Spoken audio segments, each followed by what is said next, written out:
Questão da salvação, quem crer e for batizado será salvo, mas quem não crer será condenado. Então existem duas situações para o ser humano na Terra: crer e ser salvo, e não crer e ser condenado.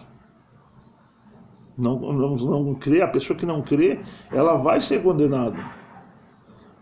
Mas depois que nós crermos, irmãos, depois que nós cremos no Evangelho, depois que nós cremos em Deus, irmãos, o Evangelho não é fácil.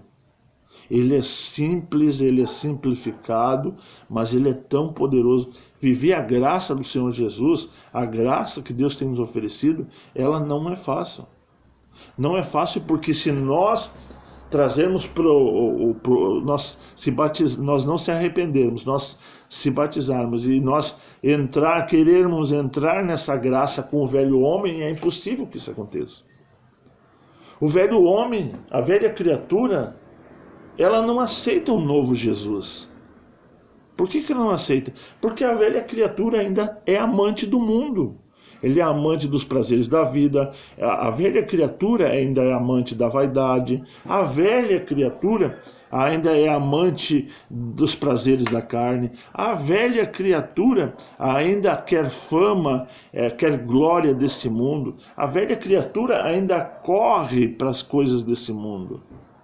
Então não tem como você, meu irmão, minha irmã, você se adaptar, você se enquadrar nessa coisa de salvação sem primeiro ter se arrependido, batizado, nascido de novo, nascido da água e do Espírito, não da vontade da carnalidade humana. Você tem que ter acontecido tudo isso na tua vida. Você que batizou sem se arrepender, examine de novo o teu batismo. Você que é cristão e que não consegue se desprender das coisas desse mundo, que você consegue ser só cristão 2 horas por dia num culto, quando vai num culto, e que talvez nem lá dentro da igreja você não está sentindo mais nada. Você está lá talvez porque tem que acompanhar o teu esposo, a tua esposa, você que é filho tem que acompanhar os seus pais, mas você vai lá e não sente mais nada, você não glorifica mais a Deus, você não recebe mais a palavra que é dita lá. Então, que você se examine. Essa questão do batismo, nós vamos fazer um vídeo para que você venha entender realmente o que é a questão do batismo. Você vai entender, irmãos, que não é todo pastor que pode te batizar, não é toda pessoa que pode te batizar, não é toda igreja que Jesus aceita um novo nascimento. Como é que você vai nascer, irmãos? Como é que você muitas vezes vai se purificar diante daquilo que nem Deus está se agradando? Mas isso é um outro assunto, outro vídeo que nós vamos tratar. Mas depois que você creu, irmãos, você se batizou, você nasceu de novo, não acaba aí. É aí que começa. É aí que começa algumas lutas, começam alguns problemas a acontecer. Porque aí nós temos que, primeiro nós se arrependemos, dizendo, olha, eu creio, eu acredito naquilo que Deus fez, naquilo que Deus criou, na promessa de Deus.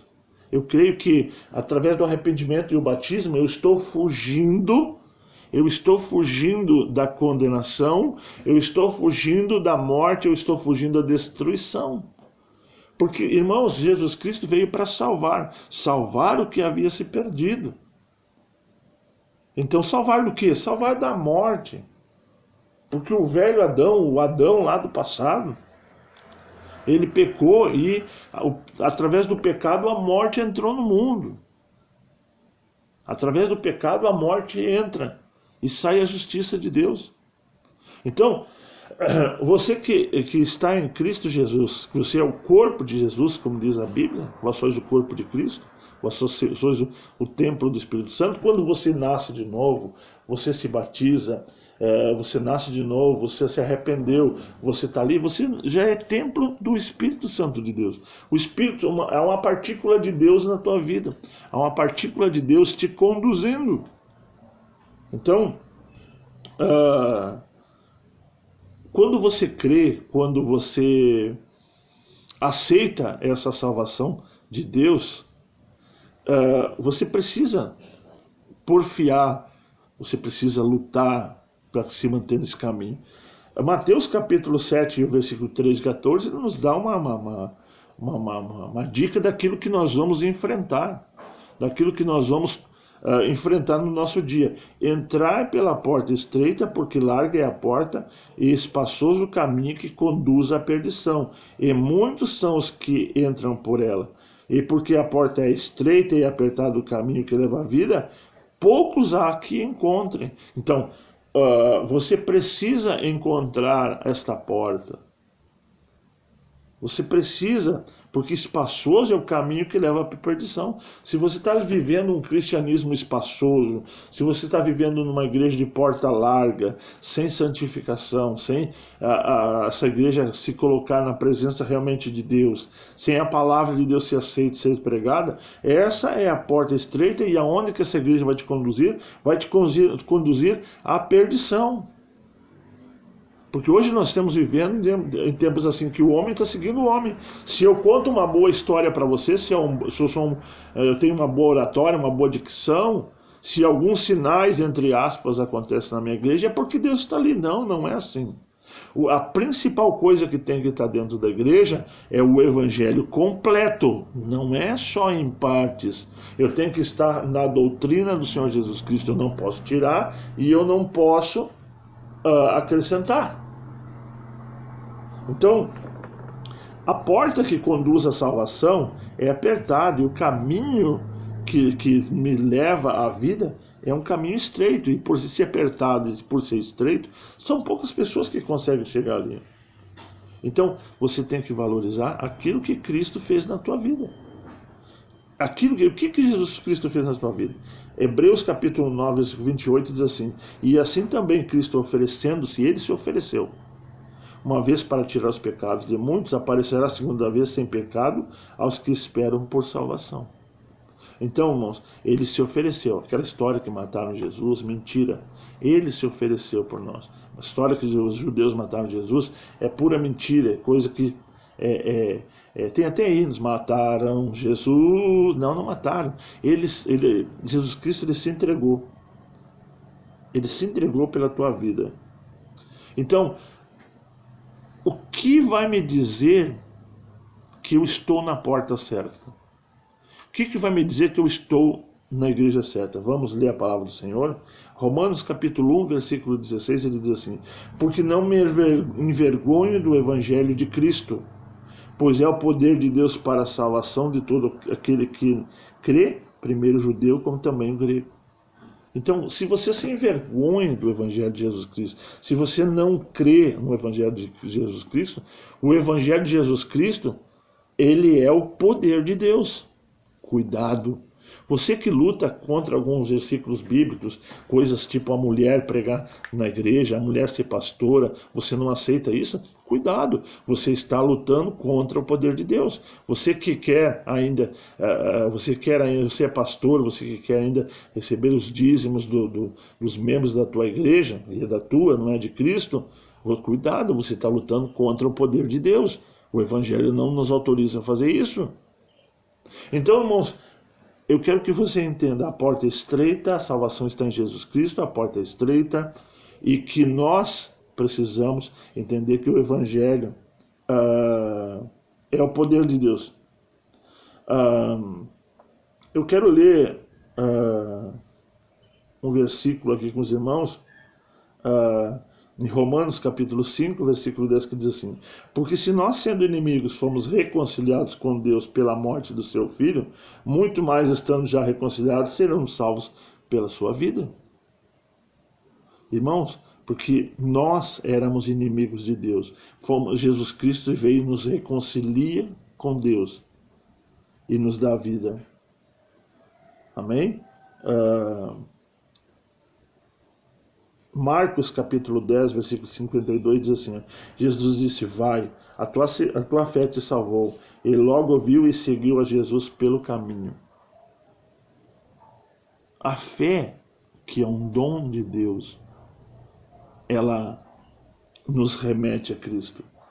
Como diz João capítulo 3, 17, porque Deus enviou seu Filho ao mundo para que não condenasse o mundo, mas para que o mundo fosse salvo por ele. Quando Adão e Eva pecou lá no jardim do Éden, eles são expulsos do jardim e a terra foi amaldiçoada, maldita será a terra por tua causa. Então, lá Deus condenou. Aquele Deus que condenou lá é aquele Deus que nos dá Jesus Cristo hoje. Para quê? Porque ele enviou o seu Filho ao mundo não para que condenasse o mundo, mas para que o mundo fosse salvo por ele. Satanás enganou Adão e Eva lá. E eles foram expulsos e o mundo foi condenado por engano de Satanás e pela fraqueza de Adão e Eva. Mas hoje nós somos salvos, por quê? Pelo Filho do nosso Senhor e Salvador Jesus Cristo. Deus envia o seu Filho ao mundo para que hoje nós mesmos sejamos salvos. Adão perdeu, Jesus Cristo nos reconciliou com ele. Vamos ler 1 João capítulo 5, versículo 12, que diz assim: quem tem o Filho tem a vida, quem não tem o Filho de Deus não tem vida. Então eu digo, você que está no mundo, você que talvez esteja assistindo esse vídeo, que está no mundo e que não tem o Filho de Deus, você pode ser rico, você pode ser famoso, você pode ter todo o dinheiro do mundo, você pode ter carros, mansões, aviões, helicópteros, a fama, a glória do mundo, mas você não tem vida. Você é um morto. Você é uma pessoa que está morta. Sabe por quê? Talvez você esteja escandalizado com o Evangelho. Talvez você diga, não, mas isso é impossível. Esse Evangelho não existe. Isso é loucura. Mas também a Bíblia fala de ti. 1 Coríntios, capítulo 1, versículo 18. Porque a palavra da cruz é loucura para os que se perdem, mas para nós que somos salvos, é o poder de Deus. Porque Deus amou o mundo de tal maneira que deu seu Filho unigênito, para todo aquele que nele crê não pereça, mas que tenha vida eterna. 2 Coríntios capítulo 5, versículo 19, para não ficar só nas minhas palavras, assim: isto é, Deus estava em Cristo, reconciliando consigo o mundo, não lhe imputando seus pecados, e pôs em nós a palavra da reconciliação. Qual é a palavra que palavra que ele pôs em nós hoje? Essa palavra que eu estou falando para vocês. É o Evangelho do nosso Senhor Jesus Cristo. É o Evangelho. Vamos ver 1 Coríntios capítulo 15, versículo 1 e 2. Também vos notifico, irmãos, o Evangelho que já vos tenho anunciado, o qual também recebeste, no qual também permaneceis, pelo qual também sois salvos, se retiverdes, tal como vou-lo tenho anunciado. E se não é que crestes em vão. Irmãos, aqui nós precisamos entender que essa mensagem aqui é poderosa.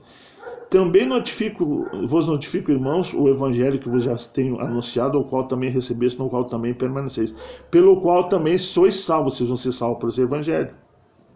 Vocês vão ser salvos por esse Evangelho. Mas eu quero falar um pouquinho mais disso no outro vídeo, que Deus abençoe a tua vida. Vamos falar sobre o que significa crer no Evangelho, o que significa reter a palavra de Deus em nossas vidas.